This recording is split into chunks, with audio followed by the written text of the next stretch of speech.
George Breiwa is a serial entrepreneur. He is an inventor. He's a co-founder of DynaVap. He's a United States naval veteran, worked on nuclear submarines. Welcome to the show, George. Thanks for having me, George. Yeah, excited to have you on.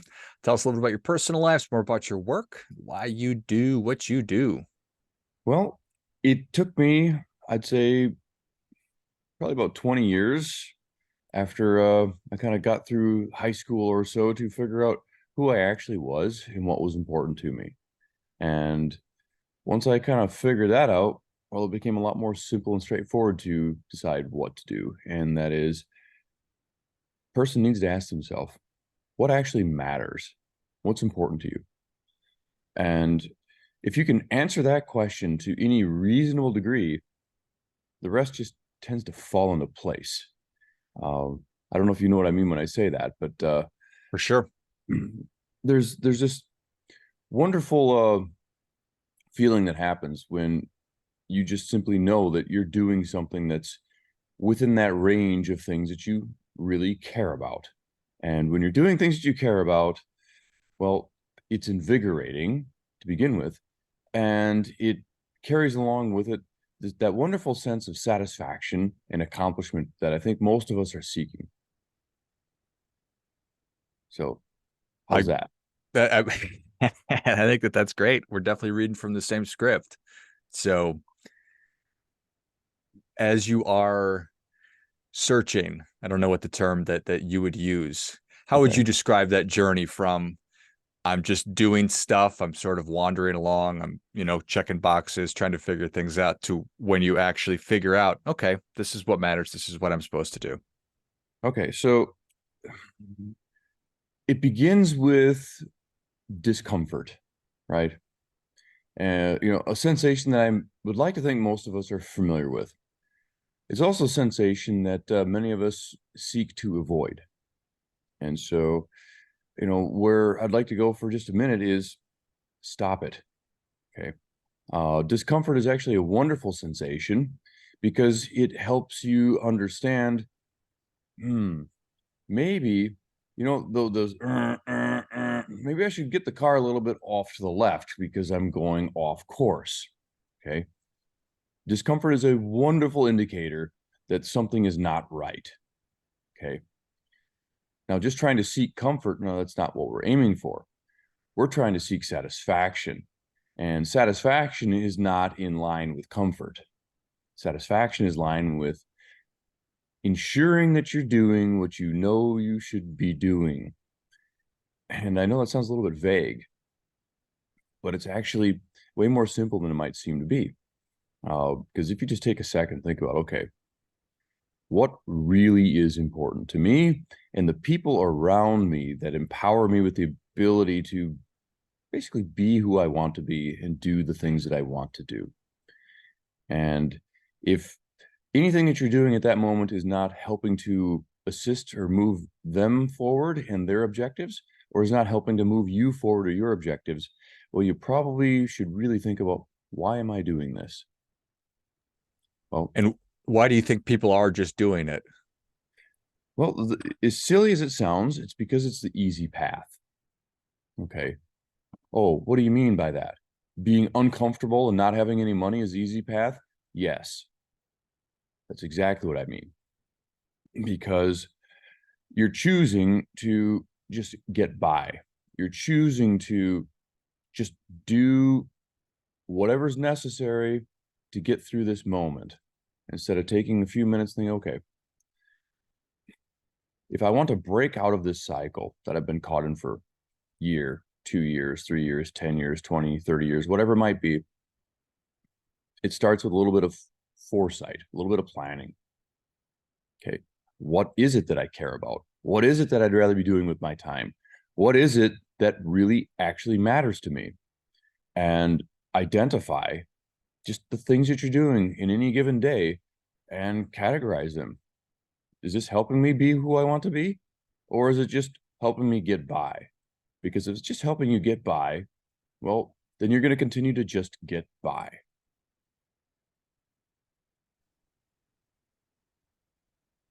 And that discomfort, of changing is apparently too great for people to seek that satisfaction that they ultimately desire, but not willing to go through. I wouldn't go so far as to say that. I would say that it's counterintuitive. And it's also something that, it wasn't evident to me either until I had to navigate my way through a fair amount of my own discomfort and had to really find myself in a position where it's like, this is not what I was looking for. This is not even close. I've been trying. Why isn't it working? Okay. It's time for a reset. And I got to be really thankful here that, I've had some people in my life that, whether they knew it or not, helped teach me some of these lessons, as well as I've had some pretty wonderful support in order to go after doing some things that I think most people think to be pretty ridiculous. Forming the company that I'm part of right now, I'm sure if I would have put it together and proposed it in front of someone, they'd be like, yeah, that's not a very good idea. You shouldn't do that.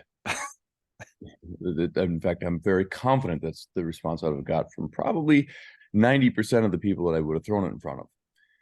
However, it was important to me because it was interesting. It seemed like it contained some interesting challenges and some problems that I felt I was capable of solving. And so therefore, all right, it's probably not going to be comfortable getting started. It's probably a risk that most people wouldn't take, but it's going to invigorate me. So I did it. And that is what you're doing today with DynaVap. It is. And it also has contributed to the philosophy that I kind of subscribe to now. And that is, again, using some words that might seem really vague, but they're vague on purpose. Because when I say the phrase important to you, okay, well, it's really geared specifically at whoever is defined by the word you. Because if it's important to someone else, well, then is it important to you? Because it might be if that someone else is important to you. But if it's important to someone else that's not important to you, then why are you doing it? And, asking these simple questions really helps us maybe kind of figure out what exactly is our path.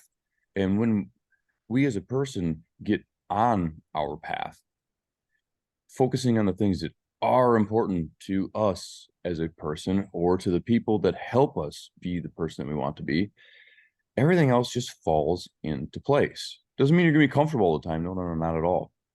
But it does mean that in exchange for some of your discomfort, you're going to find periods of comfort.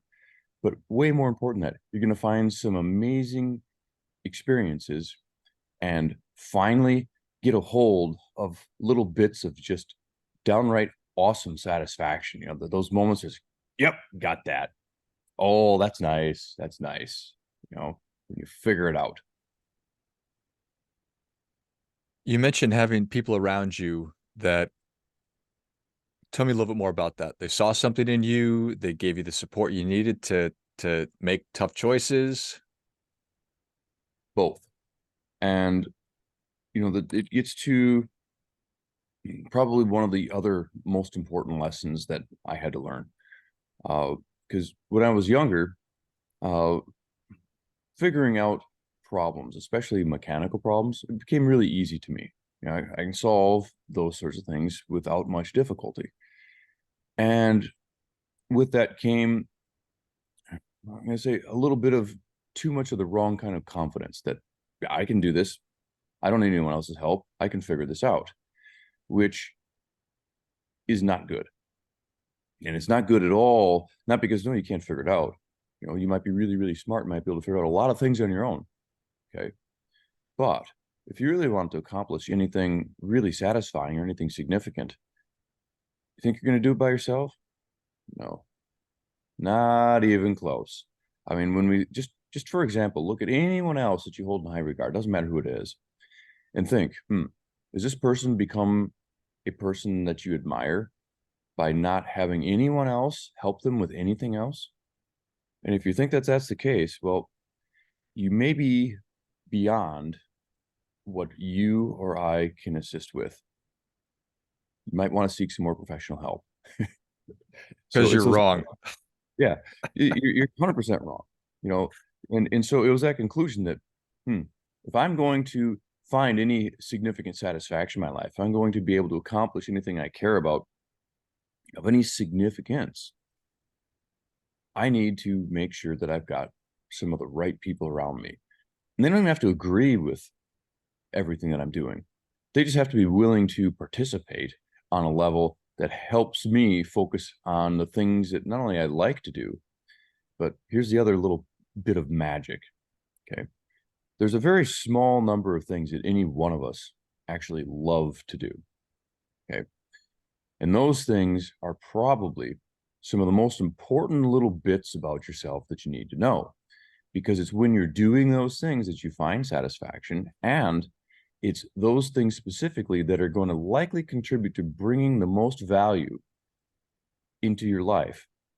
But the funny thing is, it's going to happen indirectly, not directly, because it's when you're doing the things that you love, it's likely going to be the things that you're the best at doing because you love doing them, and therefore you want to do them and you try to do them more often. And the more often you do something, the better you become at doing it. So the key to this whole equation is find some good quality people that will support you and ideally are a little bit of a contrast from you, that hopefully love to do things that you don't love to do, which then empowers you with the ability to do the things that you do love to do, which therefore allows you to create the most value for yourself as well as the people around you that you can then support in exchange for them supporting you. Reciprocity. Pretty much. Isn't that simple? Well, sounds easy, does really hard. Yeah. Were the people that you eventually found, were they already in your life? Did you find them from outside of, how did that come to be? Well, one of them was, and I'll have to, be thankful for my wife for allowing me to pursue this silliness with actually pretty minimal questioning, or if it was, if I just wasn't hearing it, because it's just one of those things that we tend to hear what we want to hear and we tend to see what we want to see, for not blowing it up into something that became really, really terrible, that I had to then relegate myself to doing something that, well, what you really should be doing is, if you hear that statement, walk the other way. uh Probably.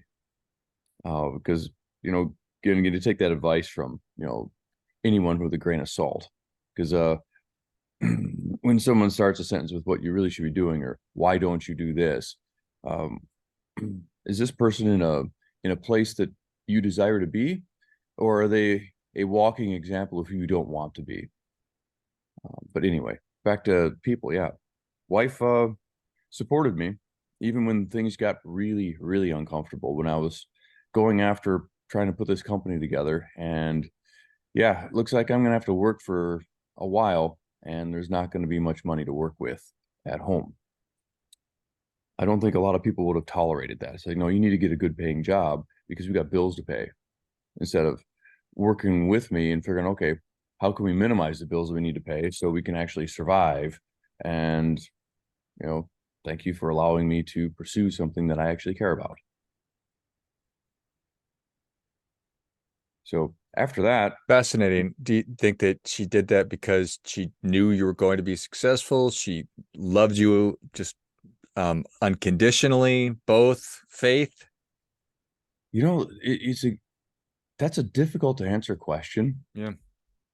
Maybe it was the sense of adventure. Maybe it was just luck that, well, she was willing to just put up with it, hoping that things would get better. I don't know if I'm that convincing that, no, just give me some more time. But it didn't really come down to that. I don't recall too many conversations like, you're not making any money. Bills are really stacking up. you need to stop doing what you're doing and go do something else. The bills definitely were stacking up. But I don't know, I just had this motivation. I was doing something that I really cared about, and some way, somehow, I was just dedicated to finding a way to make it work. And you did. And it seems so. And it has not been easy, that's for sure. You know, that this adventure has been certainly fraught with some of the most difficult and challenging decisions I've ever had to make. Which, you know, I'm looking at from the balance perspective, right? If you want to have truly exhilarating experiences, that comes at a cost. And it's what I refer to as the cost of contrast. Okay. So when you're comfortable, how can you experience intense comfort when you're already comfortable? Now, you're from Duluth.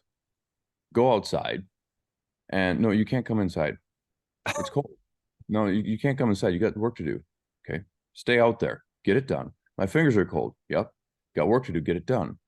And you work outside. You're cold. You're really cold all day. When you come in to a building that's 55 degrees Fahrenheit, or we'll just for C, we're talking, you know, in the teens, it feels wonderful because you're really cold. And this is the importance of contrast. If you want to have that exhilarating feeling, just over the top exhilaration, the only way that's possible is if you understand and have the comparative of under the top discomfort, right? It's just you without contrast, we just don't know. We don't understand. And you know, even think about, you know, whether we're talking about sound or talking about light, seeing, right? When everything's black, you can't see anything because there's no contrast. Well, when everything's white, you can't see anything either because there's no contrast. So how do you navigate? We need contrast in our lives. And when we avoid one type of contrast because it's uncomfortable, because we're seeking the other side of that contrast, that's comfort or exhilaration or happiness. Well, without sadness, what is happiness? So, Super valuable. I think and talk a lot about perspective, and that's a nice a different way to sort of have the same conversation that I like to think a lot about. And you can't if you don't have the one. If you're just immersed in one, then you can't appreciate the other. So I think that's very wise.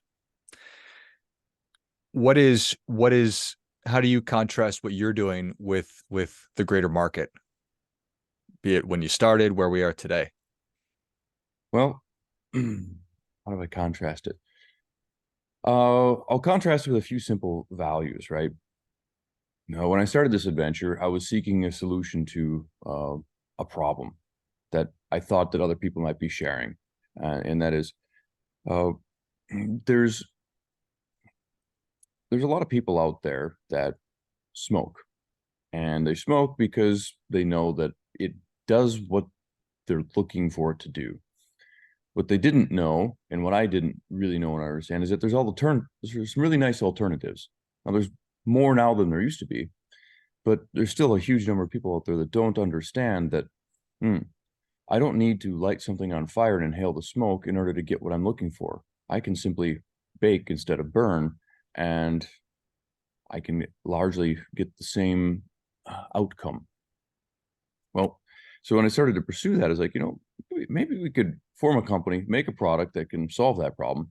And maybe we can do it in a very unconventional way and make a product that is very simple to use, doesn't need batteries, and possibly we can make it of such high quality materials that it could literally be exactly what most companies don't want to make, a product that doesn't break and doesn't wear out and lasts a person not just their lifetime, but could be generational. Because then, you know, where the customer is going to come from, because once you sell them a product, then now you've taken them out of the purchasing pool. Yeah, so what? Let's do it anyway. Let's make the highest quality product we possibly can. And if we do a really good job with it, then those people will simply share that concept with other people that they know in their lives. And we can maybe make a company that's sustainable in a little bit of a non-traditional way.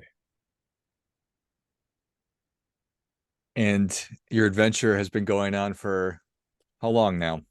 Uh, well, I actually formed the company in 2014, but didn't really start selling any product until little pre-orders the end of 2015 and more or less officially in 2016. So we think about it from that perspective. We're just about to enter into our 8th year doing this kind of as a company open for business and selling. And it's been a pretty amazing adventure. We now have some pretty sophisticated equipment. We've taken some additional uncomfortable routes and approaches to our market, our product. We do almost all of our own manufacturing right here in Wisconsin. Very little of our product or our pieces or components are made outside of our shop.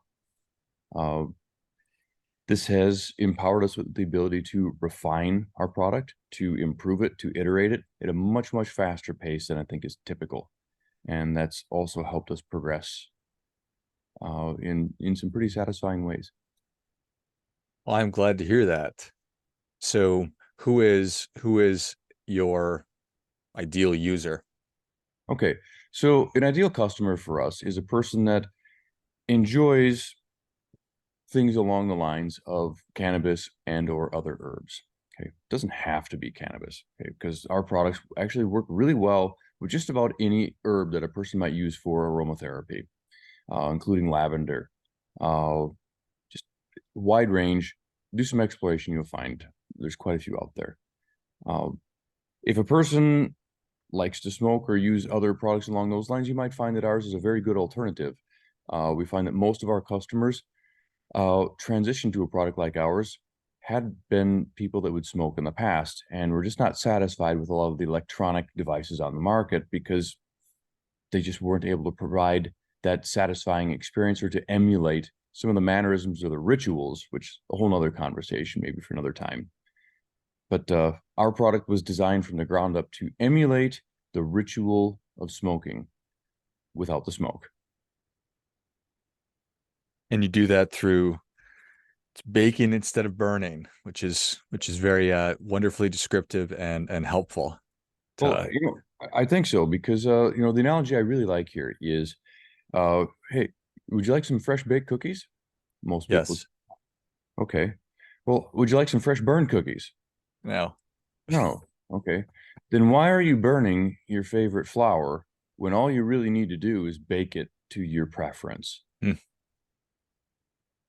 And what you'll find is that when you put it in one of our devices, you can bake it to perfection. And all of a sudden, you're enjoying fresh baked cookies whenever you like, and you don't have to eat the burnt ones anymore. I love it. I think that is incredible right there.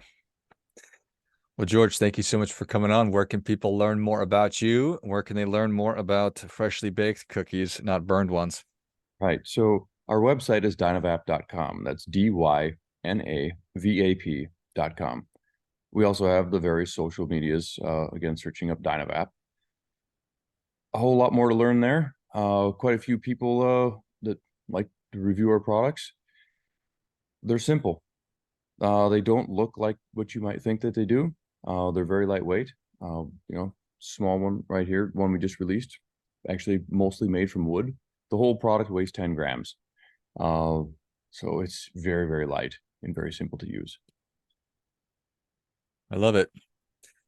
Well, if you enjoyed this much as I did, show George your appreciation and share today's show with a friend who also appreciates good ideas. Go to dynavap.com. It's DYNAVAP.com and check out everything that check out the products that we've been talking about today, but certainly the philosophy that has gone into what George has been doing and his entrepreneurial adventure.